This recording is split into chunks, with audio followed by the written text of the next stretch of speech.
नमस्कार। देशकाल प्लस में आपका स्वागत है। मैं हूं मुकेश कुमार। दोस्तों, बांग्लादेश में 12 फरवरी को चुनाव करवाने की घोषणा कर दी गई है और उसके बाद से हिंसा एकदम से बढ़ गई है। टकराव हो रहे हैं, दंगे हो रहे हैं, हत्याएं हो रही हैं, हमले हो रहे हैं और ये सिलसिला लगातार बढ़ता जा रहा है। इस हिंसा की वजह से ये आशंकाएं व्यक्त की जाने लगी हैं कि चुनाव हो भी पाएंगे या नहीं हो पाएंगे, या चुनाव में कहीं बहुत भारी पैमाने पर हिंसा, आगजनी, तोड़ फोड़ ये तो नहीं होगी। और अगर ये सब होती है तो बांग्लादेश का क्या होगा? क्या बांग्लादेश में तख्ता पलट हो जाएगा? अभी ही मोहम्मद यूनुस जो वहाँ के कार्यकारी प्रमुख हैं, उनके खिलाफ गुस्सा बढ़ता जा रहा है। अवामी लीग ने ये आशंका जाहिर की है, ये कहा है कि मोहम्मद यूनुस के नेतृत्व में तो चुनाव निष्पक्ष हो ही नहीं सकते, क्योंकि वो बदले की भावना से पीड़ित हैं और अपने जो पसंद के राजनीतिक दल नहीं हैं उनके साथ वो पक्षपात बरत रहे हैं। ये माना जाता है कि मोहम्मद यूनुस जो है, जमाते इस्लामी जो कि कट्टरपंथी राजनीतिक दल है, इस्लामी सोच वाला दल है, कट्टरपंथी इस्लामी सोच वाला दल है, उसका फेवर कर रहे हैं। तो धीरे धीरे ये बातें फैल रही हैं और इसकी वजह से बीएनपी जो बांग्लादेश नेशनलिस्ट पार्टी है खालिदा जिया की, उसमें भी गुस्सा बढ़ रहा है।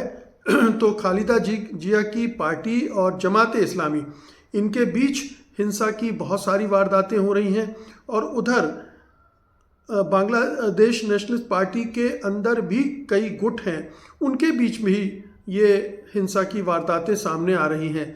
अवामी लीग को तो टारगेट किया ही जा रहा है, जो कि शेख हसीना की पार्टी है। शेख हसीना को आप जानते ही हैं कि फांसी की सज़ा वहाँ सुनाई गई है और अवामी लीग पर प्रतिबंध लगा दिया गया है। तो अवामी लीग तो चुनाव लड़ ही नहीं सकती है। बाकी बची 3 पार्टियाँ जो मुख्य रूप से हैं, उसमें से बांग्लादेश नेशनलिस्ट पार्टी खालिदा जिया की है, जमाते इस्लामी है और एक नेशनलिस्ट सिटीज़न पार्टी है जो कि आंदोलनकारी छात्रों ने मिलकर बनाई है और वो थोड़ा सा सकारात्मक ढंग से इस चुनाव में हस्तक्षेप कर रही है। वो संविधान की बात कर रही है, सुधारों की बात कर रही है और काफ़ी हद तक धर्मनिरपेक्षता की भी बात कर रही है। तो ये 3 कोण बन रहे हैं और इन 3 कोणों में लड़ाई होनी, मुकाबला होना है।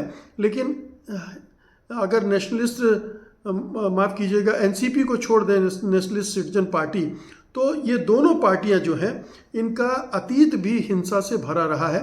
खालिदा जिया की पार्टी भी हिंसा में संलग्न रही अतीत में और जमाते इस्लामी तो कट्टरपंथी जमात है ही, वो सांप्रदायिक दंगों में, हिंसा में अव्वल रही है और वो अभी भी वही कर रही है। सांप्रदायिकता के नाम पर, इस्लाम के नाम पर अपनी एक पोलराइजेशन कर रही है और अपना आधार बनाने की कोशिश कर रही है। आप इसको कुछ इस तरह से ले सकते हैं कि जमात इस्लामी एक तरह से वहाँ की भारतीय जनता पार्टी है, जो कि इधर की बीजेपी जो हिंदू वोटों को लुभाने का काम करती है, उनका तुष्टीकरण करने का काम करती है और माइनॉरिटीज़ को टारगेट करती है, उसी तरह से जमात इस्लामी वहाँ माइनॉरिटीज़ को टारगेट करती है और अपने को इस्लाम का रक्षक के रूप में प्रस्तुत करती है। बहरहाल ये सीनेरियो बन रहा है और इसीलिए बहुत सारे लोग आशंकाएं व्यक्त कर रहे हैं कि कहीं गृह युद्ध की नौबत तो नहीं आ सकती है। अगले जो 2-2.5 महीने हैं चुनाव के बीच के, उसमें भारी उथल पुथल होने की संभावना है, भारी हिंसा होने की संभावना है। हालांकि सेना का रुख अभी तक सकारात्मक रहा है। उसने मोहम्मद यूनुस को काम करने की अभी तक छूट दे रखी है। खुश नहीं है वो, मोहम्मद यूनुस के काम करने के ढंग से खुश नहीं है। जिस तरह से उन्होंने चुनाव को लंबे समय तक लटका दिया, उससे वो नाखुश है। जिस तरह के सुधार वो चाहती थी वो भी नहीं हुए, उससे भी नाखुश है। लेकिन ये राहत की बात है कि सेना ने सीधे हस्तक्षेप नहीं किया है। लेकिन अगर वहाँ पर उथल पुथल बढ़ती है, हिंसा की गतिविधियाँ बढ़ती हैं और देश गृह युद्ध की तरफ बढ़ता है, जिसमें इस्लामी चरमपंथी ताकतें दंगे पर उतर आती हैं, हिंसा पर उतर आती हैं, तब क्या करेगी सेना? क्या सेना तब टेक ओवर करेगी? क्या सेना सत्ता संभालेगी? या सत्ता में तो मोहम्मद यूनुस बने रहेंगे, लेकिन फिर सेना मुख्य रूप से जो शासन प्रशासन की जिम्मेदारी अपने हाथ में ले लेगी और चुनाव को करवाने का जिम्मा भी वो अपने हाथ में ले लेगी। ये अभी आशंकाएं ही जाहिर की जा रही हैं, ऐसे कोई ठोस प्रमाण नहीं मिल रहे हैं कि वहाँ तख्ता पलट होने वाला है या वहाँ गृह युद्ध होगा ही और उसमें बांग्लादेश उसके गिरफ्त में आ जाएगा। अस्थिर राजनीतिक अस्थिरता तो बनी हुई है। वो तो जब 2024 में आंदोलन हुआ था छात्रों का, जिसके बाद शेख हसीना को वहाँ से भागकर भारत शरण लेनी पड़ी थी और सैकड़ों लोग मारे गए थे उस आंदोलन में, उसके बाद से ही बांग्लादेश का माहौल कोई अच्छा नहीं है। वहाँ पर हिंसा सांप्रदायिक विद्वेष ये बढ़ता ही गया है और उस सूरत में वहाँ जो आर्थिक विकास है वो प्रभावित हुआ है, विदेशी निवेश बहुत हद तक रुक गया है। सभी इंतज़ार कर रहे हैं कि 12 फरवरी के चुनाव में अगर ये शांतिपूर्ण ढंग से संपन्न हो जाते हैं, जिस पर ज़्यादा प्रश्न नहीं उठते हैं, अगर निष्पक्ष हो जाते हैं, एक सरकार बन सकती है, तो फिर उसके बाद शायद हालात बदलने की तरफ बांग्लादेश बढ़ेगा।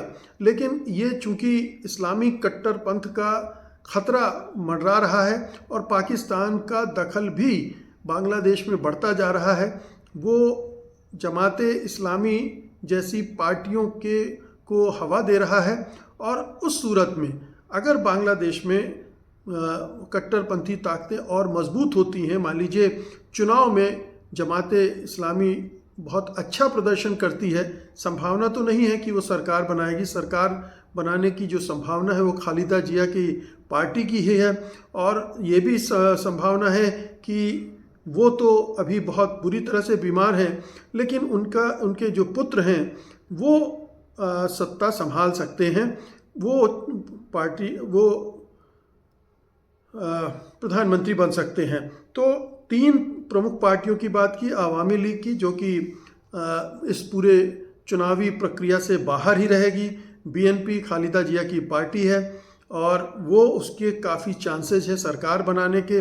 उनके बेटे तारिक रहमान जो है वो प्रधानमंत्री बन सकते हैं और जमाते इस्लामी के बारे में मैंने आपको बता दिया। एनसीपी क्या प्रदर्शन करती है, क्या 2024 में उसने जिस तरह से एक ज़बरदस्त आंदोलन किया और शेख हसीना को भागने के लिए मजबूर कर दिया, क्या उसका आधार अभी बना हुआ है, उसकी लोकप्रियता बनी हुई है और क्या वो एक ऐसी तीसरी शक्ति के रूप में उभर कर आएगी कि किंग मेकर के रूप में या सत्ता को प्रभावित कर सके, उसके कामकाज को प्रभावित कर सके, ये देखने की बात होगी। लेकिन फ़िलहाल तो अभी बांग्लादेश के नेतृत्व की चिंता ये है कि कैसे हिंसा ना हो, शांतिपूर्ण चुनाव हो जाए और इसमें भारत का भी हित है कि बांग्लादेश में बहुत उथल पुथल ना हो, विदेशी शक्तियां वहां दखल देने की स्थिति में ना आए, शांतिपूर्ण ढंग से चुनाव हो जाए, एक सरकार आ जाए और उसके साथ फिर भारत भी तालमेल बिठाने की कोशिश करे। हाल में प्रधानमंत्री मोदी ने खालिदा जिया के स्वास्थ्य की जो पूछताछ की और मिजाज पुरसी की और उनको शुभकामनाएं भी दी, उससे ऐसा लगा कि एक जो नई दिल्ली है वो एक दूसरी लाइन पर भी काम कर रहा है और ये अच्छी बात है। लेकिन देखना ये है कि 12 फरवरी को क्या होता है, उसी से पता चलेगा कि बांग्लादेश किस दिशा में जा रहा है और भारत और बांग्लादेश के संबंधों में फिर से बदलाव आने की कितनी गुंजाइश है। बहुत बहुत शुक्रिया आपका, धन्यवाद, नमस्कार।